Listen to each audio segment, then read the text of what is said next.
어제는 하나님의 계획을 인간적인 대안으로 해결하려다가 문제의 악순환 속에 빠진 아브라함과 사라의 모습을 통해 하나님의 일은 하나님의 때에 하나님의 방법으로 이루어져야 한다는 귀중한 영적인 교훈을 얻었습니다. 그리고 임신한 사라의 여종 하갈은 임신한 사실로 인해서 자신의 죄인인 사라를 멸시하다가 사라의 학대를 못 견디고 도망쳤습니다.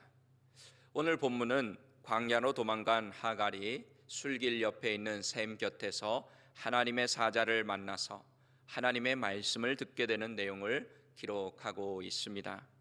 하나님의 사자가 하갈에게 말한 내용은 크게 두 가지입니다. 첫째는 하갈의 지금 현재의 삶이 어떠해야 되는지 말씀해 주시는 부분이고, 둘째는 하갈의 아들의 미래에 대해서 말씀해 주시는 부분입니다. 저는 오늘 본문 말씀에 의지해서 하나님의 말씀에 대해 신실하신 하나님이라는 제목으로 너무나도 쉽게 변하는 그런 시대를 살고 있는 우리에게 주시는 두 가지 은혜를 나누고자 합니다. 첫째로, 하나님께서는 우리의 정체성과 우리가 있어야 할 자리를 깨닫게 하심으로 우리의 삶을 인도하십니다. 우리의 정체성과 우리가 있어야 할 자리를 깨닫게 하심으로 우리를 인도하신다 하는 뜻입니다. 오늘 본문 8절에서 9절 다시 한번 읽어보겠습니다. 이르되 사라의 여종 하갈아, 내가 어디서 왔으며 어디로 가느냐? 그가 이르되 나는 내 여주인 사라를 피하여 도망하나이다. 여호와의 사자가 그에게 이르되 내 여주인에게로 돌아가서 그 수하에 복종하라. 아멘. 먼저 하나님의 사자는 하갈에게 내가 어디서 왔으며 어디로 가느냐 이렇게 묻습니다. 참 이것은 하갈에게 질문하신 질문이지만 우리 모든 인생에게 하시는 질문이기도 합니다. 내가 어디서 왔으며 어디로 가고 있느냐? 내 인생의 근원이 어디고 지금 네가 최종 목적지를 어디에 두고 가고 있느냐 하는 질문입니다. 그러자 하갈은 자신의 여주인인 사라를 피하여 도망가고 있다고 말합니다. 그런데 여기서 하나님의 사자가 하갈을 부를 때 그냥 하갈아 이렇게 부르신 것이 아니라 사라의 여종 하갈이라고 부르는 것을 봅니다. 하나님의 사자는 그녀에게 말할 때 그녀가 누구인지 그녀의 정체성을 확실하게 해 주십니다. 즉 그녀는 여주인인 사라와의 관계 안에 있을 때만 인생의 의미가 있다는 말씀입니다. 하갈은 종으로서 주인인 사라 옆에 있는 것이 마땅하다는 의미입니다. 하나님의 사자는 하갈이 내 주인인 여주인 사라를 피하여 지금 도망가고 있습니다. 이렇게 솔직하게 대답하는 그녀에게 있어야 할 자리가 어디인지를 알려주시며 돌아가라고 합니다. 하갈이 자신이 누구인지 제대로 알고 있었기 때문에 하나님의 사자는 그녀의 삶을 올바른 삶으로 인도해 주신 것입니다. 그럼 우리는 어떨까요? 하나님께서 우리에게 지금 너는 어디서 와서 어디로 가고 있느냐 물으시면 무엇이라고 대답하시겠습니까? 하갈은 사라의 여종 하갈이라는 정체성이 있었다고 하면 우리에게는 어떤 정체성이 있습니까? 사실 우리의 정체성을 나타내는 표현들은 다양합니다. 여러분은 누굽니까? 이렇게 물어보시면 육신적인 정체성 말고, 육신적으로 나를 나타내는 정체성 말고 우리가 기독교인으로서의 정체성 무엇이라고 대답하시겠습니까? 대체로 하나님의 백성, 또 하나님의 자녀, 그리스도인, 천국 시민 등 이런 것들로 여러분들의 정체성을 표현하실 것입니다. 이렇게 다양한 표현들이 있지만 그 속에 하나의 공통점을 발견할 수가 있습니다. 여러분도 짐작하시겠지만 우리의 정체성을 나타내는 표현 모두는 바로 하나님과 그리고 예수님과 관계가 있다는 공통점이 있습니다. 마치 하갈이 여주인인 사레와 관계를 떠나서 인생의 의미를 찾아볼 수 없는 것처럼 우리도 하나님과 예수님을 떠나서는 우리가 아무리 뛰어나고 아무리 행복하고 아무리 성공하고 잘 산다고 해도 아무 의미가 없다는 뜻입니다. 다시 말씀드리면 우리의 인생의 의미는 하나님으로 시작해서 하나님으로 끝나야 하고 예수님으로 시작해서 예수님으로 끝나야 한다는 말씀입니다. 비록 여주인의 학대를 참지 못하고 도망가고 있던 하갈이었지만 자신의 정체성을 알고 있었기 때문에 내 여주인 사례를 피해 도망하고 있다는 자신의 정체성을 알고 있었기 때문에 하나님의 인도함을 받은 인생이 된 것처럼 우리도 사는 것이 힘들어 하나님을 피해서 도망가고 숨을 때가 있을지라도 우리의 정체성만 올바로 알고 있고 올바로 인식하고 있으면 하나님께서는 우리의 삶을 올바른 길로 인도해 주실 줄 믿습니다. 하나님의 사자가 하갈에게 그녀가 있어야 할 자리는 여주인인 사레의 곁이라고 말씀하신 것처럼 우리가 있어야 할 자리는 바로 하나님의 품 안이고 예수님의 품 안인 줄로 믿습니다. 그 말씀이 들리시는 여러분들이 되시기를 바랍니다. 우리 주님이 말씀하셨잖아요. 너희가 내 안에 내가 너희 안에 있으면 무엇이든지 구하라. 그리하면 응답하시겠다, 주시겠다 말씀하셨어요. 그리고 나에게 붙어 있기만 하면 열매를 풍성하게 맺는다고 하셨습니다. 하나님은 우리가 피하고 싶고 또 숨고 싶을 때 우리의 있어야 할 자리로 돌아가라고 말씀하십니다. 우리의 정체성이 분명해지는 그 자리로 가야 한다는 말씀입니다. 우리의 정체성이 분명해지는 자리가 하나님의 곁이고 예수님의 곁이라고 한다면 우리 현실의 삶에서 볼 때 과연 그 자리는 어디겠습니까? 우리 눈에 보이는 것으로 표현할 때 우리의 정체성이 분명해지는 자리는 어디겠습니까? 바로 우리의 정체성이 분명해지는 자리는 지금 여러분들이 앉아있는 이 예배드리는 자리인 줄로 믿습니다. 여러분들이 기도하는 바로 이 자리가 하나님 아버지 앞에서 살아가는 우리들의 인생의 정체성을 분명하게 해주는 자리인 것입니다. 그러므로 여러분이 이 자리를 지키고 하나님의 곁에 우리 예수님 곁에 붙어 있으면 반드시 하나님께서 여러분의 삶을 올바른 길로 인도해 주실 줄 믿습니다. 둘째로 하나님께서는 하나님의 말씀에 대한 신실하심을 보여주심으로 하나님의 자녀들의 삶을 인도하십니다. 오늘 본문 10절에서 12절 함께 읽어보겠습니다. 여호와의 사자가 또 그에게 이르되 내가 내 씨를 크게 번성하여 그 수가 많아 셀 수 없게 하리라. 여호와의 사자가 또 그에게 이르되 내가 임신하였은즉 아들을 낳으리니 그 이름을 이스마엘이라 하라. 이는 여호와께서 내 고통을 들으셨음이니라. 그가 사람 중에 들나귀 같이 되리니 그의 손이 모든 사람을 치겠고 모든 사람의 손이 그를 칠지며 그가 모든 형제와 대항해서 살리라 하니라. 아멘.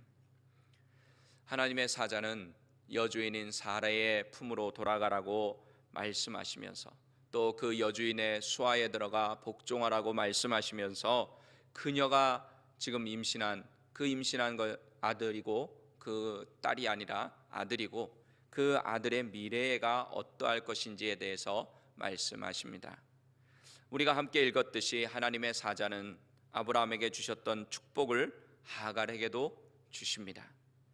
왜 이방인 여종에게도 아브라함에게 약속하신 복을 선포해 주셨을까요? 우리는 알고 있기로는 아브라함이 하나님의 선택을 받았기 때문에 하나님의 선민이 되었기 때문에 하나님의 복을 주신 것으로 알고 있는데 오늘 말씀에 보니까 이방인 여종에게도 아브라함에게 하셨던 말씀을 그대로 해주시는 것을 볼 수 있습니다. 그 이유는 바로 이방인 출신인 여종 하갈, 또 여주인의 학대를 피해 도망하는 그 하갈 자체를 보신 것이 아니라 그 속에 있는 아브라함의 자손을 보셨기 때문입니다. 비록 아브라함 부부의 인간적인 대안으로 생긴 생명이지만 아브라함의 자손이기 때문에, 그도 아브라함의 자손이기 때문에 아브라함의 부부의 허물을 보시거나 그 여종의 하갈의 모습을 보시지 않고 말씀을 기억하여 주셔서 복을 주신 것입니다. 아브라함에게 어떤 복을 약속하셨습니까? 너를 저주하는 자에게는 내가 저주하고 너를 축복하는 자에게는 내가 축복할 것이다. 이 세상이, 온 세상 모든 민족이 너로 말미암아 복을 얻을 것이다. 이렇게 약속해 주셨던 그 말씀을 기억하셔서, 비록 이방인 여종이었지만, 인간적인 방법으로 태어난 생명이지만, 생긴 생명이지만 그것이 아브라함의 자손이기 때문에 신실하신 하나님께서는 그 말씀대로 복을 선포해 주신 것입니다. 후에도 보면 아브라함의 자손들에게 복을 약속하실 때도 늘 이렇게 말씀하셨습니다. 우리 대표적으로 아브라함의 아들 이삭에게 하나님께서 나타나셔서 하신 말씀을 읽어보겠습니다. 창세기 26장 24절입니다. 그 밤에 여호와께서 그에게 나타나 이르시되 나는 내 아버지 아브라함의 하나님이니 두려워하지 말라. 내 종 아브라함을 위하여 내가 너와 함께 있어 내게 복을 주어 내 자손이 번성하게 하리라 하신지라. 아멘. 하나님께서 이삭에게 나타나셔서 누구를 위하여 이삭과 함께 하시고 누구를 위하여 이삭에게 복을 주신다고 말씀하셨습니까? 누구 때문에? 아브라함 때문에.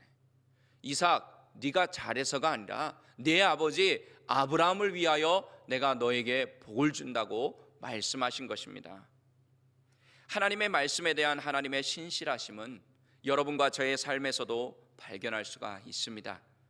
우리는 죄인으로 구원받을 수 있는 자격이 없었지만 하나님의 은혜로 예수 그리스도를 믿게 되어 구원받은 하나님의 백성이 되었습니다. 믿은 이후에도 우리의 삶은 우리도 알지만 여전히 죄 가운데 있고 부끄럽고 부족한 모습으로 살아갑니다. 작은 어려움과 시험에도 넘어지고 쓰러지고 또 낙심하고 포기하기도 하고 때로는 하나님을 떠나 숨기도 하는 그런 모습으로 살아갑니다. 그런데 하나님은 우리를 포기하지 않으십니다. 왜 그럴까요? 왜 하나님이 연약한 우리들을 포기하시지 않을까요? 날마다 어떻게 하면 하나님과 멀어지려고 하고 그렇게 생각만 하는 우리 연약한 죄인들을 왜 포기하지 않으실까요? 그것은 바로 우리의 연약한 모습을 보시는 것이 아니라 내 안에, 우리 안에, 여러분 안에 있는 예수 그리스도의 생명을 보시기 때문에, 예수 그리스도의 보혈을 보시기 때문에 우리를 끝까지 붙잡고 놓지 않으시고 포기하지 않으시고 구원을 얻을 수 있도록 올바른 삶의 길로 인도해 주시는 것입니다. 그래서 하나님을 떠났다가도 다시 돌아오기만 하면 하나님께서는 우리를 기뻐 맞아주시고 잔치를 벌여주시고 우리의 자녀의 신분을 회복시켜 주시는 것입니다. 우리 대표적으로 누가복음 15장 22절에서 24절 함께 읽어보겠습니다. 아버지는 종들에게 이르되 제일 좋은 옷을 내어다가 입히고 손에 가락지를 끼우고 발에 신을 신기라. 그리고 살진 송아지를 끌어다가 잡으라. 우리가 먹고 즐기자. 이 내 아들은 죽었다가 다시 살아났으며 내가 잃었다가 다시 얻었노라 하니 그들이 즐거워하더라. 아멘. 이 내 아들은 죽었다가 다시 살아났고 내가 잃었다가 다시 얻었다 하시면서 그냥 그렇게 지나치시는 것이 아니라 기뻐하도록 하시는 거예요. 잔치를 열어주시는 것입니다. 온 세상 사람들에게 공포하시는 것입니다. 원수마귀 앞에서 선포하시는 것입니다. 이는 내 사랑하는 아들이다. 내가 비록 이 아들이 나를 떠났지만 이 아들이 다시 내게 돌아왔다. 이는 내 사랑하는 자녀라. 이렇게 인정해 주시고 받아 주시는 것입니다. 하나님의 사자의 말씀을 들은 하갈은 어떻게 합니까? 저는 그렇게 말씀하셔도 제 여주인의 학대를 도저히 참지 못하겠습니다, 다시 돌아갈 수 없습니다 하고 자기의 가던 길을 갔습니까? 아니면 하나님의 사자의 말씀에 순종해서 여주인에게 돌아갔습니까? 너무 쉬운 질문을 해서 황당해 하시는 눈빛으로 저를 쳐다보고 계신데, 돌아갔어요. 왜 돌아갈 수 있었을까요? 어떻게 돌아갈 수 있었을까요? 그 학대가 너무 심해서 도망 나왔는데 어떻게 다시 그 학대받는 자리로 돌아갈 수 있었을까요? 여전히 어려움이 있음에도 그녀가 돌아갈 수 있었던 것은 이제 예전과 달라진 무엇이 있는 거예요? 하나님의 말씀이 그녀에게는 있었던 거예요. 그 전에 도망 나왔을 때는 하나님의 말씀이 없었어요. 그렇지만 이제는 하나님의 사자를 만나서 그녀에게는 하나님의 약속의 말씀이 생긴 것입니다. 그 속에 하나님의 말씀이 있어서 그 말씀이 이 하갈이라고 하는 여종의 소망이 되었기 때문에 그 학대받는 자리로 다시 돌아갈 수가 있었던 것입니다.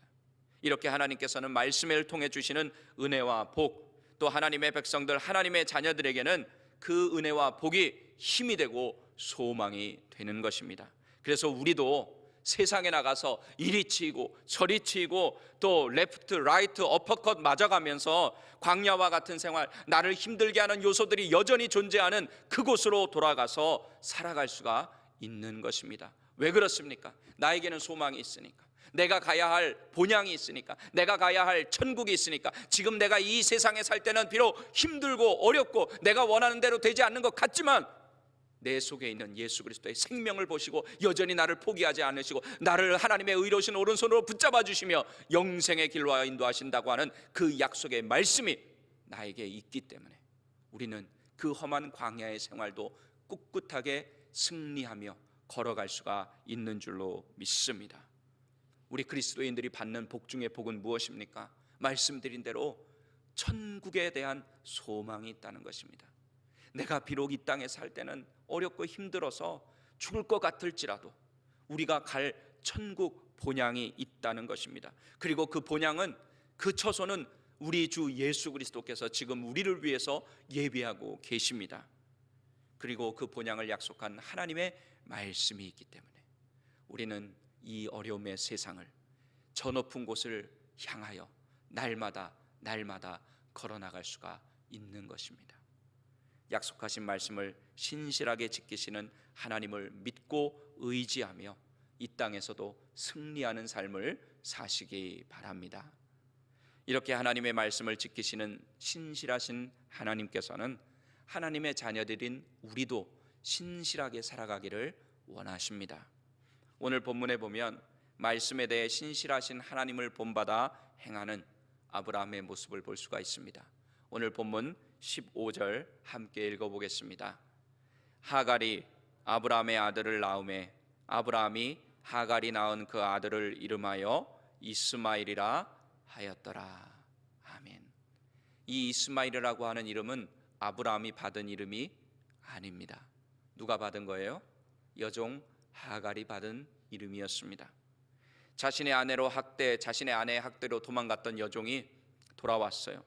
그런데 돌아와서 그 주인에게 하는 말이 자신이 광야에서 하나님의 사자를 만났다고 이야기하는 거예요. 그리고 그 하나님의 사자가 자신의 아들의 이름을 지어주셨을 뿐만 아니라 아들의 미래에 대해서도 말씀해 주셨다고 이야기하는 것입니다. 아브라함의 입장에서는 얼마나 황당하겠습니까? 내가 하나님의 선택을 받아서 내가 부름받았고 내가 하나님의 복을 받은 사람이라고 생각했는데 나 말고 이방인 여종에게도 하나님이 나타나셔서 말씀하셨다는 그 얘기를 들으니까 얼마나 충격적이겠습니까? 그런데 아브라함은 그 여종의 이야기를 들으면서 무엇을 기억합니까? 하나님께서 자신을 부르셨을 때 주셨던 그 축복의 말씀을 기억하게 된 것입니다. 그러면서 비록 여종이 한 얘기지만, 이방인 계집종이 한 얘기지만 그것을 하나님의 말씀으로 받아들여서 본인도 신실하시게 하나님의 약속의 말씀을 지키시는 그 하나님처럼 그 여종이 하는 말을 하나님의 말씀으로 믿고 그 아들의 이름을 이스마엘이라고 지어준 것입니다. 야, 네가 계집종 주제에 지금 감히 하나님을 만났다고 뻥을 쳐?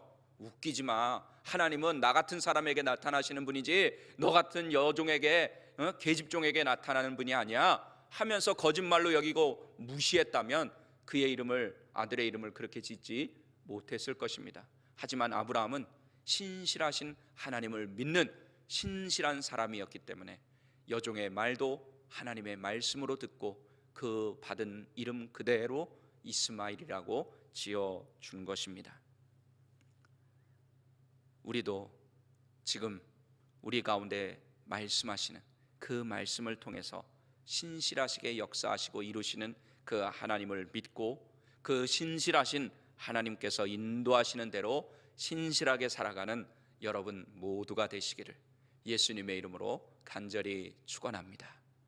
기도하시겠습니다.